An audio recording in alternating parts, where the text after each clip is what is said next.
Mic off रखना सब लोग। और आवाज जा रहा है ना? आवाज नहीं जा रहा तो फिर यस सर। आ रहा है सर।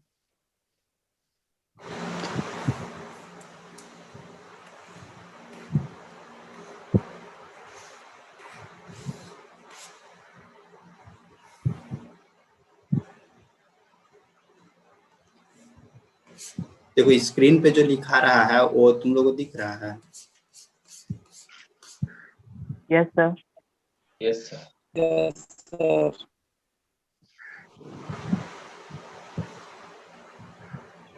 देखो केमिस्ट्री को पढ़ना कैसे है, ध्यान दो सब लोग। देखो केमिस्ट्री तुम लोग को भी इसमें मेहनत करना होगा। केमिस्ट्री में तुम लोग को करना क्या है, यहाँ से हम कॉन्सेप्ट पढ़ाएंगे क्योंकि व्हाइट बोर्ड पे पढ़ा नहीं रहे हैं, क्योंकि यहाँ पे लिखेंगे हम नहीं, बहुत कम। तुम मत लिखो यहाँ पे स्क्रीन पे। क्यों लिख रहे हो बेटा? इरेज करो सब, स्क्रीन पे मत लिखना। देखो केमिस्ट्री में तुम लोगों को क्या करना है कि जो भी यहाँ से हम पढ़ाएंगे उसी चीज को तुम लोगों को एक बार फिर से नोट्स बनाना है। और ये वाला बुक है ना सब लोगों के पास, ये है झुनझुन वाला है केमिस्ट्री का। Yes sir. यस हाँ, यस। तो इस बुक से तुम लोग ना नोट्स बनाना अपना अपना सब लोग। हम यहाँ से तुम लोग को जितना भी थ्योरी है, क्योंकि ज्यादातर मैक्सिमम इसमें थ्योरी वाला पार्ट ही है, एक दो टॉपिक मिलेगा न्यूमेरिकल। तो इसमें क्या करना है, तुम लोग को भी इसमें मेहनत करना होगा।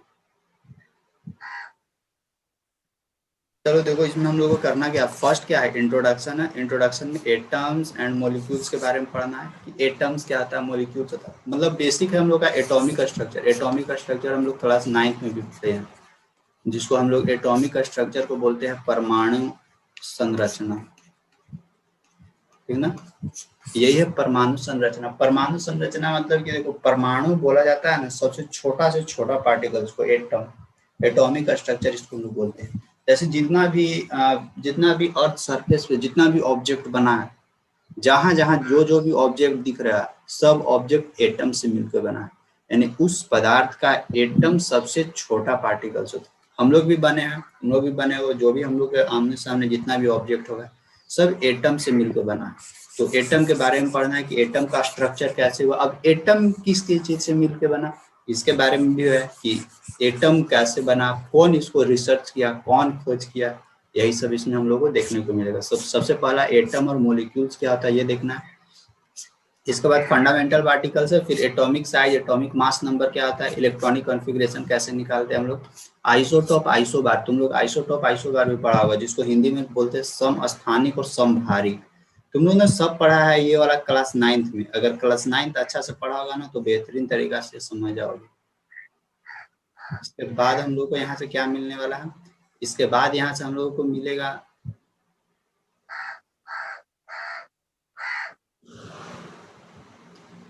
इसके बाद यहाँ से हम लोग को मिलने वाला एटॉमिक मॉडल। एटॉमिक मॉडल में मतलब कि कौन कौन सा साइंटिस्ट लोग आए और उन लोग कैसे कैसे एटम को खोज किए उसके बारे में। तो सबसे पहले हम लोग को थॉमसन एटॉमिक मॉडल के बारे में पढ़ना है, फिर रदरफोर्ड मॉडल के बारे में पढ़ना है, फिर बोर्स एटॉमिक मॉडल के बारे में पढ़ना है। एक और था यहाँ पे डाल्टन्स एटॉमिक मॉडल, क्योंकि डाल्टन सबसे पहले इन्हीं का दिया हुआ था, यही खोज किए थे एटम ये सब के बारे में। इससे पहले भी एक साइंटिस्ट थे, वो सब बताएंगे। लेकिन डाल्टन्स एटॉमिक थ्योरम तुम लोगों को नहीं पढ़ना है, डाल्टन्स एटॉमिक मॉडल दिया ही हुआ नहीं है, पता नहीं क्यों नहीं दिया ये। सो में सबसे पहले यही पढ़ना, डाल्टन का सारा स्टेटमेंट था, तब ये डाल्टन का गलती सारा चीज हुआ। उसके बाद फिर अदर साइंटिस्ट लोग सब अपना काम करना शुरू किए, लेकिन नहीं दिया, कोई बात नहीं, नहीं दिया तो नहीं पढ़ेंगे उसको। नेक्स्ट देखते हैं हम लोग को क्या और क्या पढ़ना है। फिर क्वांटम, यहाँ से देखो, यहाँ से फिर तुम लोग को नया नया चीज मिलेगा। Quantum mechanical model of atoms, ये नया चीज है तुम लोग के लिए, ये भी नया है। इनर्जी एंड सब इनर्जी लेवल, जिसको हम लोग ऑर्बिट एंड ऑर्बिटल बोलते हैं, ऑर्बिट एंड ऑर्बिटल, ये भी नया है। जो भी 10th क्लास के लिए उन लोग के लिए नया, नहीं तो फिर और लोग के लिए तो। और इसमें एटॉमिक के यहाँ पे ऑर्बिट एंड ऑर्बिटल के बारे में पढ़ना है। फिर ऑर्बिटल का sp df पढ़ना है हम लोग का। फिर इलेक्ट्रॉन कैसे कैसे फिल करता है, बस यही है। बोर्स एटॉमिक मॉडल भी पढ़ना था, इलेक्ट्रॉनिक कॉन्फ़िगरेशन और वाइटल कॉन्फ़िगरेशन। तो Bohr's atomic model, de Broglie equation, हाँ है, बोर्स एटॉमिक मॉडल तो है यहाँ पे है।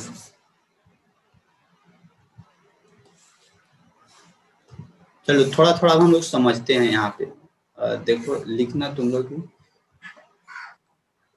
और स्क्रीन पे काहे लिख लिए हो, इसको मिटाओ ना, कौन लिखा है स्क्रीन पे?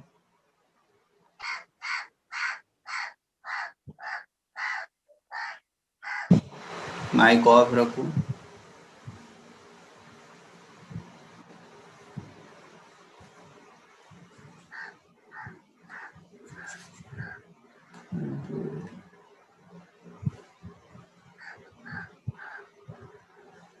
चलो थोड़ा सा ना हम लोग यहाँ पे समझते हैं एक,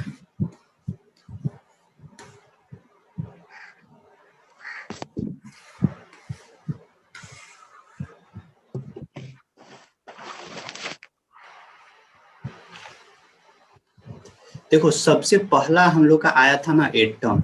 एटम क्या था? एटम मीन्स परमाणु। इसके बारे में थोड़ा सा हम लोग समझते हैं। परमाणु, देखो जितना भी हम लोग अभी ऑब्जेक्ट पर, जितना भी दुनिया में जितना भी ऑब्जेक्ट है, सब ऑब्जेक्ट परमाणु से मिलकर बना है। परमाणु बोले तो एटम, और एटम बोले तो ना उस ऑब्जेक्ट का सबसे छोटा से छोटा पार्ट, एकदम सबसे छोटा से छोटा पार्ट को ही एटम बोलते हैं।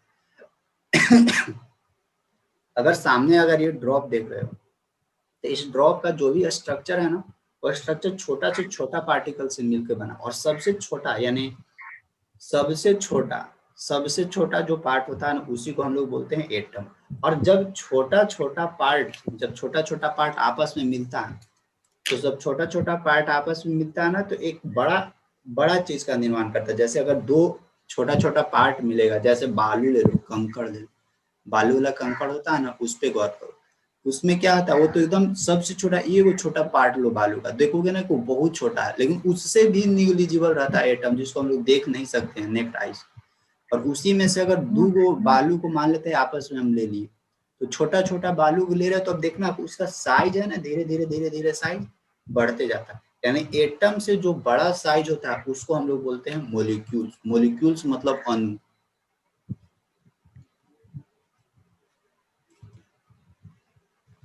ठीक ना? तो सबसे, अगर कोई भी पूछेगा कि सबसे छोटा पार्टिकल्स, एक परमाणु सॉरी एक पदार्थ का सबसे छोटा पार्टिकल्स कौन सा होता है, तो छोटा पार्टिकल्स एटम होता है। फिर एटम, अब देखो यहाँ पे एटम, जब छोटा छोटा एटम आपस में मिलता है, तो एक बड़ा स्ट्रक्चर का निर्माण करता है, जिसको हम लोग बोलते हैं मोलिक्यूल्स। लेकिन ध्यान रखो यहाँ तक, एक साइंटिस्ट थे, जिन साइंटिस्ट का नाम था, सबसे पहला एटम के बारे में कौन बताए थे? तो एटम के बारे में सबसे पहला बताए थे महर्षि कन्नल, है ना? सबसे पहला इन्हीं का दिया हुआ था एटम के बारे में। माइक ऑफ रखो, किसका माइक ऑन है?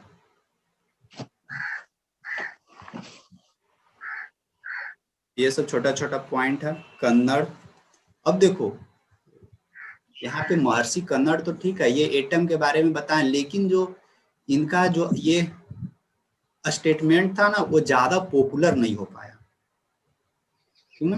मतलब कि ठीक है, ये तो बताएं कि हाँ एटम सबसे छोटा पार्टिकल्स एटम ही होता है, उसको ये बताएं, लेकिन इनका ना स्टेटमेंट पॉपुलर नहीं हो पाया। तो एक ना और कोई दूसरा साइंटिस्ट आए, और दूसरा साइंटिस्ट अंग्रेज थे, ये ना भारतीय थे। तो भारतीयों लोग का एक थोड़ा सा निगेटिव चीज रहता है ना, कि वो कुछ जानेगा ना तो दूसरा को बताएगा नहीं, दूसरा को बता देगा तो कहाँ वो चुरा लेगा, अब ये पीछे रह जाएगा। ये यहाँ का ये नियम है, ये यही सोचता है यहाँ का भारतीय लोग का, यही एक मेंटेलिटी है ना, कि नहीं हम जानते हैं बस वही काफी है, हम दूसरे को नहीं बताएंगे चाहे कुछ हो जाए। और यही हुआ इनके साथ। और ये तो पहले ही खोज कर दिए थे, पहले ही इनको पता चल गया था, लेकिन ये दुनिया को बताना ही नहीं चाह रहे थे, दुनिया को दिखाना नहीं चाह रहे थे, जिनके चलते ये पीछे रह गए। इसके बाद एक और साइंटिस्ट आए जो अंग्रेज साइंटिस्ट थे, जिनका नाम था डाल्टन। डाल्टन तो हर एक जगह हम लोग नाम क्या सुनते हैं, हम लोग हर एक जगह देखोगे ना कि एटम का खोज कौन किया? Dalton, John Dalton. क्यों? क्योंकि ये अंग्रेज थे, अंग्रेज लोग ऐसे भी थोड़ा सा उन लोग हर एक चीज को समझते थे क्या करना है नहीं करना, और भारतीय लोग ऐसे भी सब लोग अपने में ही रह जाते हैं, अपने तक ही सीमित रख पाते हैं, किसी दूसरे को न्यूज पहुंचाते नहीं हैं। और यही चीज हुआ था इनके साथ, जिसके चलते इनका नाम हो नहीं पाया। तो कौन हुआ? डाल्टन। डाल्टन फिर ये अपना आगे थेसिस देना शुरू किया, और यही सबसे पहले बताया था कि छोटा से छोटा पार्टिकल्स होता है ना, और उसी को हम लोग बोलते हैं। और डाल्टन कुछ नहीं किए थे, ये जो महर्षि कन्नड़ वाला था ना जो स्टेटमेंट, वही वाला स्टेटमेंट हुआ को देख के चुरा के और फिर ये आगे अपना थेसिस दे दिए। इसीलिए एक हम लोग आता है Dalton's atomic theorem. Dalton's atomic theorem, लेकिन तुम लोग को दिया ही हुआ नहीं है, तुम लोग को ये देना चाहिए था। अब देखो यहाँ पे भी थोड़ा सा और समझो कि ठीक है, एटम तो सबसे छोटा पार्टिकल्स को हम लोग बोलते हैं, सबसे छोटा पार्टिकल्स को एटम बोलते हैं, लेकिन क्या एटम को भी हम लोग तोड़ सकते हैं? एटम को भी ब्रेक करके क्या उससे भी कोई छोटा छोटा पार्टिकल्स होता है? तो यहाँ से होता है, यहाँ से बोलो हाँ होता है। एटम को भी हम लोग छोटा छोटा पार्टिकल्स में बोल सकते हैं, यानी जो सबसे छोटा पार्टिकल्स है उस छोटा पार्टिकल्स को भी हम लोग और छोटा छोटा पार्टिकल्स में तोड़ सकते हैं, जिसको हम लोग क्या बोलते हैं, जिसका नाम हम लोग का है इलेक्ट्रॉन, ठीक, और प्रोटॉन और न्यूट्रॉन। यानी अब यहाँ से अगर कोई भी पूछे तो अब हम लोग क्या बोल सकते हैं? अभी तक हम लोग क्या जानते थे कि सबसे छोटा पार्टिकल्स एटम है, और ये कौन बताए थे? ये बताए थे जॉन डाल्टन। डाल्टन साहब का ही दिया हुआ स्टेटमेंट था ना कि सबसे छोटा पार्टिकल्स एटम है, लेकिन बाद में जो और साइंटिस्ट लोग आए ना, उन्होंने एटम को भी ब्रेक कर दिया छोटा छोटा पार्टिकल्स में। तो सबसे अगर एक कोई पूछे कि सबसे छोटा पार्टिकल्स कौन सा है कोई भी ऑब्जेक्ट का, तो क्या है? Electron, proton, neutron. और जब तीनों आपस में मिलता है, इलेक्ट्रॉन, प्रोटॉन, न्यूट्रॉन तीनों आपस में मिलता है तो एटम का निर्माण करता है। और जब डिफरेंट डिफरेंट एटम आपस में मिलता है तो मॉलिक्यूल्स का निर्माण करता है। और जब डिफरेंट डिफरेंट आपस में मॉलिक्यूल्स मिलेगा तो फिर एक स्ट्रक्चर का निर्माण कर देगा, एक बड़ा सा स्ट्रक्चर का, जो स्ट्रक्चर हम लोग देखते हैं।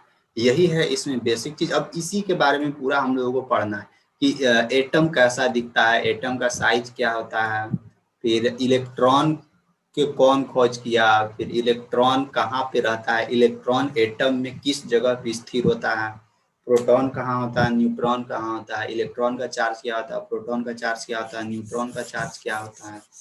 फिर यहाँ से हम लोगों को और देखना होगा कि अब फिर एटम है तो एटम में भी ऑर्बिट होता है, एनर्जी होता है, एक ऑर्बिट में कितना इलेक्ट्रॉन घूमेगा, कितना प्रोटॉन घूमेगा, सेंटर में क्या होता है, न्यूक्लियस नाभिक क्या होता है। यही सब चीज अब हम लोग को इसमें एक एक करके देखना है। तो ये है हम लोग का इसमें बेसिक चीज। अब बेसिक के बाद थोड़ा सा हम लोग आते हैं नीचे। तुम लोग भी बुक जरूर पढ़ना, बुक पढ़ोगे तभी फिर यहाँ से समझ में आएगा, नहीं तो फिर क्योंकि व्हाइट बोर्ड पे तो रहता था तो वहां पे हम नोट्स ये सब लिख देते थे।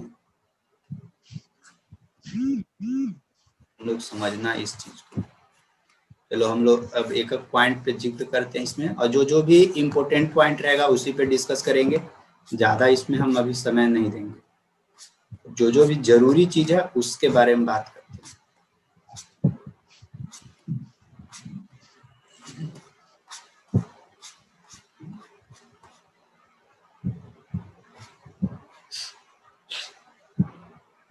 देखो यही है हम लोग का एटॉमिक स्ट्रक्चर टॉपिक। इसी के बारे में पढ़ना है कि एटॉम का क्या क्या कैसा स्ट्रक्चर है ना, स्ट्रक्चर के ही बारे में पढ़ना।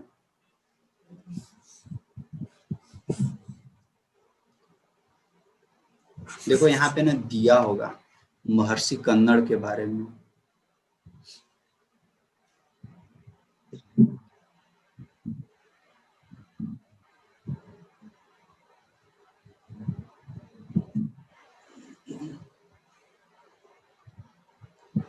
कहीं कहीं देता है, लेकिन मतलब जितना जैसा नाम होना चाहिए ना वैसा नाम नहीं। Atoms are the basic. Atoms consist of the Greek word atom, atomos, which means something cannot be divided by. देखो यहाँ पे एटम क्या है ना, यहाँ पे ध्यान रखना। जो एटम नाम है, देखो यही हम तुम लोग को बोलते हैं कि तुम लोग बुक लाइन बाय लाइन पढ़ोगे ना तो बहुत कुछ सीखने को मिलेगा। देखो एटम जो है परमाणु, परमाणु किस चीज से आया है? परमाणु एटम कौन सा शब्द से मिलकर बना है? एटोमस से। देखो एटोमस से, अगर यहाँ से पूछ देगा ना एटोमस से, यानी एटम किस चीज से बना है? कौन सा चीज, कौन सा वर्ड से एटम आया? तो एटम किस चीज से आया? एटॉमस से आया। और एटॉमस मतलब क्या होता है? एटॉमस मतलब होता है कि which can not B divided, यानी इसको हम लोग और छोटा छोटा पार्ट में डिवाइड नहीं कर सकते हैं। लेकिन बाद में क्या पता चला कि नहीं, एटम को भी हम लोग छोटा छोटा पार्ट में डिवाइड कर सकते हैं, जो इलेक्ट्रॉन प्रोटॉन न्यूट्रॉन के फॉर्मेट में होता है।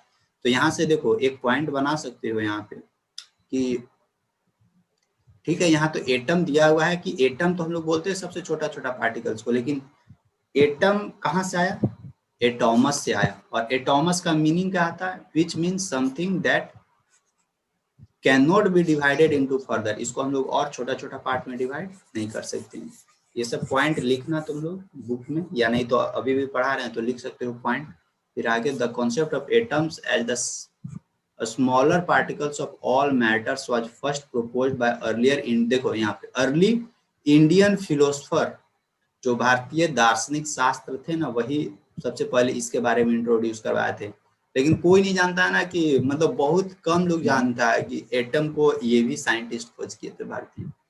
तो वो भारतीय लोग के पास बहुत दम रहता है, लेकिन ना यही इन लोगों के पास रहता है ना कि किसी को कुछ बताना नहीं चाहते, बस अपने पास सीमित रखते, सोचते हैं ना कि नहीं हम ही, यही पास हो जाएगा, और यही चक्कर में फिर चले जाते हैं और कुछ हो नहीं पाता है। सिक्स बेसिस सेंचुरी के, और फिर क्या बोलता है? द वर्ड, अब देखो यहाँ पे, द वर्ड अणु एंड परमाणु have their origin in early Sanskrit literature. ये अणु और परमाणु जो हम लोग हिंदी में बोलते हैं ना, एटम मीन्स अणु और मोलिक्यूल्स मीन्स परमाणु, वो एक संस्कृत लेटर है ना, संस्कृत लिटरेचर है। During the late 19th century scientist discover, scientist का नाम नहीं दिया ना, एटम्स, ये देखो यहाँ पे, atoms are very small particles with very small masses. ये सब छोटा छोटा पॉइंट एमसीक्यू के लिए काम देगा। Atoms are very small particles, atom क्या, बहुत छोटा छोटा पार्टिकल्स, बहुत छोटा पार्टिकल। अगर उसका मास के बारे में भी जिक्र किया जाए ना, तो मास भी एकदम मिनिमम होता है, पूरा मास मिनिमम होता है उसका, निग्लिजिबल के बराबर। और आगे क्या बोलता है? Atoms can not be seen by the necked eye, atom को तो आंख से, नंगे आंख से नहीं देख सकते हो, due to their small size, उसका स्मॉल साइज होता है, इसके चलते नहीं देख सकते। और आगे क्या बोलता है? Special instrument such as the electrons microscope use for the study. अगर एटम के बारे में समझना है तो उसके लिए हम लोगों को माइक्रोस्कोप का जरूरी पड़ेगा। अभी ये माइक्रोस्कोप क्या आता है? सूक्ष्मदर्शी, जो डॉक्टर लोग के पास होता है ना, वो वाला। और ये देखो, these Indian philosopher stated how atoms combined into more complex objective western scientist refer to, देखो नाम में नहीं दिया है उनका, Greek concept purely philosopher modern name quant देखो दिया ही नहीं। ठीक है, इंडियन फिलोसफर तो नाम दे दिया, लेकिन वो साइंटिस्ट का नाम ही नहीं दिया कि कौन साइंटिस्ट जो सबसे पहले एटम के बारे में इंट्रोड्यूस करवाए थे, तो नहीं दिया। याद रखना, महर्षि कन्नड़ थे, वही दिए थे सबसे पहले इनके बारे में, एटम के बारे में। और फिर उनका उतना पॉपुलर नहीं हो पाया, तो फिर बाद में वही डाल्टन का है, तो डाल्टन फिर पूरा फेमस हो गया। डिफिनीशन यहाँ से लिख लेना। अगर डिफिनीशन लिखना हो तो सबसे पहला डिफिनीशन लिखना है तुम लोगों को कि एटम किसको बोलते हैं। एटम लिख के डिफिनीशन लिखना, फिर मोलिक्यूल्स लिखना, मोलिक्यूल्स किसको बोलते हैं। तो देखो एटम के बारे में अगर लिखना हो तो यहाँ से लिख सकते हो, क्या है? Atoms are the very small particles with very small masses, जो जिसका मास भी, द्रव्यमान भी उठाएंगे ना तो पता भी नहीं चलेगा कि इसमें कुछ मास है। ये लिखना, atoms can not be seen by naked eye, atom को हम लोग नंगी आंखों से नहीं देख सकते, due to their small size, क्यों नहीं देख सकते? क्योंकि ये बहुत स्मॉल साइज होता है। इतना हम लोग लिख सकते हैं। और फिर एटम्स के बारे में, फिर यहाँ पे देखो एटम्स एंड मॉलिक्यूल्स के बारे में दिया, the term atom and the molecule are used for the very frequently in the chemistry levels, learn what the meaning of this term. एक और टर्म के बारे में समझते हैं। सबसे पहला है एटम। देखो एटम इसी तरह से दिखता है, यहाँ पे फिगर दिख रहा होगा नीचे, क्या दिखता है? Atom, an atom is the smallest particles of the an atom is the smallest particle of an element. कोई भी एलिमेंट के बारे में बात करेंगे ना, कोई भी एलिमेंट मीन्स कोई भी ऑब्जेक्ट के बारे में, तो उस ऑब्जेक्ट का जो सबसे छोटा से छोटा पार्टिकल्स होगा ना, सबसे छोटा छोटा पार्टिकल्स वही कहलाता है एटम। तो ये सब तो बेसिक है, ये सब तुम लोग तो बहुत पहले पढ़े। An atom is the smallest particle and the elements that takes part in the chemical reaction. It retains its identity during all the chemicals and the physical changes during a chemical reactions. और क्या है आगे? Atoms of all other elements do not exist in the free state under the arbitrary. The free atom and the n elements may be combined with one more atoms and the sum elements of the other. क्या लिख रहे हो screen पे? तो देखो क्या यहाँ पे ये बोलना चाहता है, एटम क्या है ये बोलना चाह रहा है यहाँ पे कि जो एटम है, एटम के बारे में थोड़ा सा बता रहे हैं। मिटाओ स्क्रीन से, मिटाओ। कौन लिखा? जो एटम है, ये एटम क्या था, कोई भी एक अगर ऑब्जेक्ट ले लिया जाए ना, कोई भी एक ऑब्जेक्ट ले, उस ऑब्जेक्ट का जो सबसे स्मॉलेस्ट पार्टिकल है, उसी स्मॉलेस्ट पार्टिकल्स को हम लोग एटम बोलते हैं, ठीक। और इस एटम का मास क्या होता है, मास एकदम निग्लिजिबल होता है। इस एटम को अगर हम लोगों को नेक्ड आई से देखना हो तो नेक्ड आई से देखना इसका बहुत मुश्किल है, यानी ये इम्पॉसिबल है।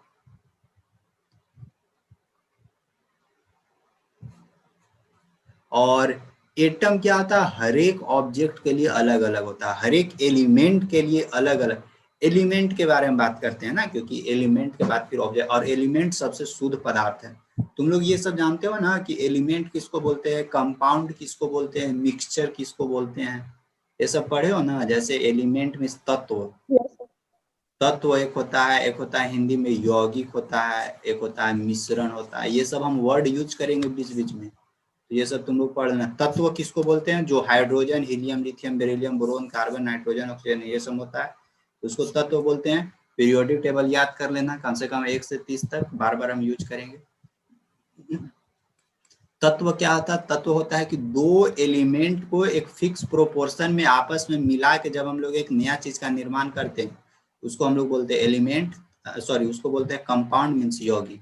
यौगिक मीन्स, यौगिक में क्या होता है ना कि दो वो पदार्थ रहता है, दोनों सेम अनुपात में मिलाया हुआ रहता है यौगिक में। और एक होता है मिश्रण, मिश्रण में कोई फिक्स प्रोपोर्शन नहीं होता, इसमें जैसे तैसे, यही है तत्व। तो यही जो एलिमेंट है ना, उस एलिमेंट का जो सबसे छोटा पार्ट है वही हम लोग का क्या कहलाता है, एटम। और जैसे देखो एटम का साइज देखो किस तरह का रहता है। एटम हम लोग को ऐसे इस शेप में दिखेगा, गोला वाला शेप, एक शेप दिखा दिया गया कि एटम ऐसा दिखे, लेकिन ये बहुत छोटा आता है। अब इसी एटम में देखो, इसी एटम में सबसे ये क्या है, ये हम लोग का है ऑर्बिट। और जो भी इस एटम को हम लोग 3 पार्ट में और तोड़े थे, इलेक्ट्रॉन, प्रोटॉन, न्यूट्रॉन, जिसमें ध्यान रखना है कि इलेक्ट्रॉन कहाँ घूम, इलेक्ट्रॉन हमेशा ध्यान, अच्छा इसका जो बीचे वाला जो पार्ट होता है, बीचे वाला पार्ट सेंटर होता है, हर एक चीज का सेंटर होता है। तो इस बीचे वाला पार्ट को हम लोग बोलते हैं, हिंदी में नाभिक बोलते हैं, नाभिक, और इंग्लिश में हम लोग बोलते हैं न्यूक्लियस।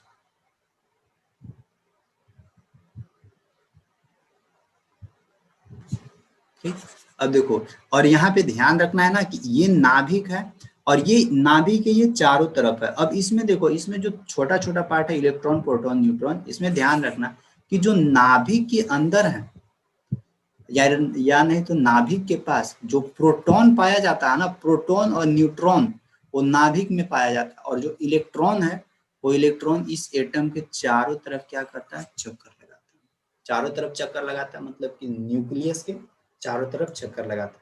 इलेक्ट्रॉन का चार्ज कैसा होता है, इलेक्ट्रॉन का चार्ज निगेटिव होता है। प्रोटॉन का चार्ज कैसा होता है, पॉजिटिव होता है। न्यूट्रॉन का चार्ज कैसा होता है, वो न्यूट्रल होता है, उसका कोई चार्ज नहीं होता। ठीक ना। तो इलेक्ट्रॉन कैसा, negative, proton positive, neutron neutral. और नाभिक में कौन कौन सा पाया जाता है, नाभिक में पाया जाता है प्रोटॉन और न्यूट्रॉन। ये एक तरह का हाइड्रोजन एटम है, उसी हाइड्रोजन एटम को दिखाया गया। देखो नेक्स्ट है हम लोग का मॉलिक्यूल्स के बारे में। अब मॉलिक्यूल्स हम लोग किसको बोलेंगे, अब मॉलिक्यूल्स उसी को बोलेंगे। जैसे देखो मॉलिक्यूल्स किसको बोलेंगे, अगर एगो हाइड्रोजन रहता तो इस हाइड्रोजन को हम लोग क्या किए, एगो हाइड्रोजन है तो इस हाइड्रोजन को हम लोग क्या, ये अकेले है तो इसको हम लोग एटम बोले। अगर दो गो हाइड्रोजन प्लस हाइड्रोजन मिल जाता है तो ये किस चीज का निर्माण करता है, H2 का निर्माण करता है। तो अब ये देखो इसमें दो एटम मिल गया, तो ये H2 को हम लोग क्या बोलेंगे, H2 को बोलेंगे मोलिक्यूल्स। मोलिक्यूल्स मतलब कि अणु, ठीक ना। अगर ये अकेले रहता तो परमाणु बोल रहा था, एटम। लेकिन जब दो आपस में मिल गए यानी एक से अब ज्यादा हो गए, उसको हम लोग बोलते हैं मोलिक्यूल्स। अब देखो यहाँ पे अब एक से ज्यादा हो गया है, अब यहाँ पे समझना क्या बोलता है, a molecules is a smallest particles. ये भी तो स्मॉलेस्ट पार्टिकल्स ही रहेगा, लेकिन इससे भी स्मॉलेस्ट पार्टिकल्स को हम लोग एटम बोलते हैं। A molecule is a smallest particle of an element और ए कंपाउंड विच इज, देखो यहाँ पे क्या बोलता है, which is stable and can exist independently under ordinary conditions and the possible all properties of this substance. इसमें देखो यहाँ पे एगो वर्ड यूज कर रहा, stable and can exist independently.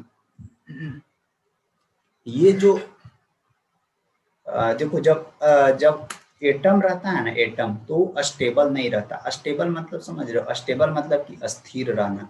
जैसे कि सब कोई चाहता है ना कि हम स्टेबल रहें, कोई नहीं चाहता है ना कि मतलब रिएक्शन नहीं करेगा किसी पर भी मैटर से। बता रहे हैं स्टेबल मतलब क्या होता है। देखो स्टेबल मतलब होता है ना, सब कोई यही चाहता है ना कि हम स्थिर से एक जगह फिक्स रहें। मतलब हमको कहीं भी भाग दौड़ नहीं करना चाहिए, नहीं करें, या किसी के साथ जाके मिले नहीं, किसी के साथ जुड़े नहीं। लोग ऐसे भी चाहते। अभी भी तुम लोग भी क्या सोचते हो कि नहीं जॉब लग जाएगा, जॉब लग जाएगा, इसके बाद हम लोग आराम से स्टेबल हो जाएंगे। यही स्टेबल का मतलब यही होता है। तो यहाँ पे भी मोलिक्यूल्स और एटम के बारे में भी, एटम क्या स्टेबल नहीं है, उसको तुम जिसके साथ मिलाओगे ना उसके साथ मिल जाएगा। क्यों? क्योंकि अभी उसके पास कुछ सोर्सेस नहीं है। तुम लोग को भी अभी क्या है, मान लो कि तुम लोग को कहीं अगर गवर्नमेंट जॉब लग गया तो तुम लोग वहां जाकर स्टेबल हो जाओगे। अगर वहां नहीं जॉब लगा है तो उसके पहले तुम लोग क्या करोगे, कभी इस कंपनी में, कभी उस कंपनी में, कभी उस कंपनी में, ऐसे ऐसे काम करते रहोगे। तो यहाँ पे क्या हुआ, ये स्टेबिलिटी नहीं हुआ। यानी एटम भी इसी तरह का, जहां उसको जरूरी पड़ा, जिसके साथ जरूरी पड़ा उसके साथ जाके सट गया। लेकिन मोलिक्यूल्स के साथ ऐसा नहीं होता। मोलिक्यूल्स स्टेबल है एक जगह कि हाँ ठीक है मेरा जॉब लग गया, अब हमको कहीं भी भटकने उटकने का जरूरत नहीं है, वही है। और ये क्या है, ये है इंडिपेंडेंट है, स्वतंत्र रहता है। जैसे देखो ये क्या है, हाइड्रोजन है। अगर एगो हाइड्रोजन था, देखना यहाँ पे एगो हाइड्रोजन है, इसको हम लोग एक और हाइड्रोजन के साथ मिला दिए तो क्या, देखो ये हाइड्रोजन एगो एटम था, वो एक और दूसर का एटम के साथ मिलके यहाँ से हम लोग को H2 बना दिया। H2 मीन्स, और ये H2 क्या है, H2 हम लोग का स्टेबल है। H2 स्टेबल है, यानी ये हम लोग का मोलिक्यूल्स बता रहा है। अब देखो यही हाइड्रोजन को हम लोग चाहे ना तो क्लोरीन के साथ भी मिला सकते हैं। क्यों? क्योंकि ये एटम है, हाइड्रोजन एटम है, ये कोई फिक्स नहीं है, ये किसी के साथ भी मिल सकता है। तो यहाँ से हम लोग का किस चीज का निर्माण कर देगा, HCl का निर्माण कर देगा। ठीक है, ये HCl एक मोलिक्यूल्स है, और मोलिक्यूल्स कंपाउंड भी है, या फिर इसको हम लोग और है बहुत कुछ है, ये फिर आगे हम लोग देखेंगे। लेकिन हम लोग यहाँ देखना है स्टेबिलिटी के बारे में। तो हाइड्रोजन एक क्या था, एक एटम था। वो एटम क्या होता है, फिक्स नहीं रहता, वो किसी के साथ भी जाके अस्थिर से अपना मिल जाएगा। क्लोरीन भी क्या, क्लोरीन भी बेचारा अकेले, तो ये भी किसी के साथ जाके मिल जाएगा, जहां जरूरी पड़ेगा वहां जाकर मिल जाएगा। यही है स्टेबिलिटी का मतलब। तो यहाँ पे ध्यान रखना है कि मोलिक्यूल्स क्या रहता है, स्टेबल रहेगा, और ये इंडिपेंडेंट रहता है, किसी पे ही डिपेंडेंट नहीं रहता। लेकिन एटम तो भाई छोटा पार्टिकल्स है, अगर छोटा छोटा ही रहेगा, वो जब तक किसी के ऊपर डिपेंड नहीं होगा तब तक वो बड़ा बनेगा ही नहीं, इसीलिए उसको दूसरे का जरूरी पड़ता है। यही तो है, समझ में आ रहा है ना सबको। आगे हम लोग को क्या बोलता है, मोलिक्यूल्स में कंसिस्ट ऑफ वन और मोर एटम्स। देखो यहाँ पे मोलिक्यूल्स बना कैसे, इस बात पे ध्यान रखना है। ए मोलिक्यूल्स में कंसिस्ट ऑफ, यानी ये बना कैसे, इसका निर्माण कैसे हुआ, कंसिस्ट ऑफ वन और मोर एटम। जब एक और एक से अधिक एटम आपस में मिलता है ना, यानी जब एक या एक से अधिक परमाणु आपस में मिलता है ना, तो एक हम लोग को अणु का निर्माण करता है। ठीक, the number of atoms present in the molecules is called its atomicity. और इसमें भी ध्यान रखो, अब देखो मोलिक्यूल्स का तो निर्माण हो गया, मोलिक्यूल्स का निर्माण हो गया ना। अब देखो ठीक है, हाँ मॉलिक्यूल्स का तो निर्माण हो गया। मॉलिक्यूल्स का निर्माण कैसे हुआ? एटम से मिल के निर्माण हुआ। अब देखो, अब ऐसा नहीं ना कि एटम में एक एक एटम रहेगा, डिफरेंट एटम्स आपस में मिलकर एगो, दूगो, तीनगो, चारगो एटम आपस में मिलेगा, तब जाके मॉलिक्यूल्स का निर्माण करेगा। तो वो यहाँ पे जो नंबर ऑफ एटम आपस में मिल रहा है ना, मान लेते हैं 5 गो एटम आपस में मिलकर मॉलिक्यूल्स का निर्माण किया, तो वो जो नंबर है ना 5, उसको हम लोग बोलते हैं एटॉमिसिटी, परमाणुकता उसको हिंदी में बोलते हैं। तो ये सब पॉइंट है, ये सब पॉइंट एमसीक्यू के लिए ज्यादा इंपॉर्टेंट है। देखो पूरा लाइन बाय लाइन पढ़ोगे ना तो बहुत सारा चीज मिल जाएगा तुम लोग को, लेकिन तुम लोग को भी मेहनत करना है इसमें। देखो यहाँ पे लिखा हुआ है the number of atoms present in molecules, एक मॉलिक्यूल्स के अंदर जितना भी एटम प्रेजेंट होता है ना, उसी को हम लोग क्या बोलते हैं? एटॉमिसिटी बोलते हैं। और आगे क्या बोलते हैं? A molecules consist only one atoms is known as the,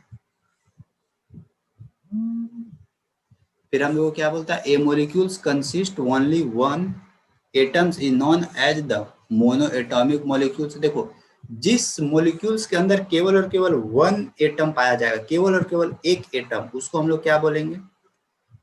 mono atomic molecules बोलेंगे, या इसको हम लोग सिंगल एटम्स और noble gases are the stable particles. और देखो, और जिसके पास सिंगल एटम होता है वो generally single atom noble gas होता है। नोबल गैस समझ रहे हो? नोबल गैस किसको बोलते हैं?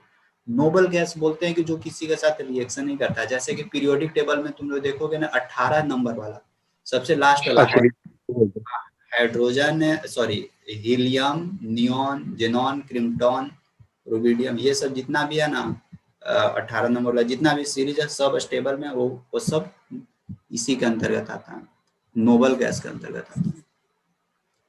These are their monoatomic molecules, और आगे बोल the molecules consist of two atoms is known as, देखो अगर मान लेते हैं एगो एटम से एको एटम से मिलकर बना तो उसको मोनोएटॉमिक बोलेंगे, अगर दो एटम से मिलकर बना तो डायएटॉमिक बोलेंगे।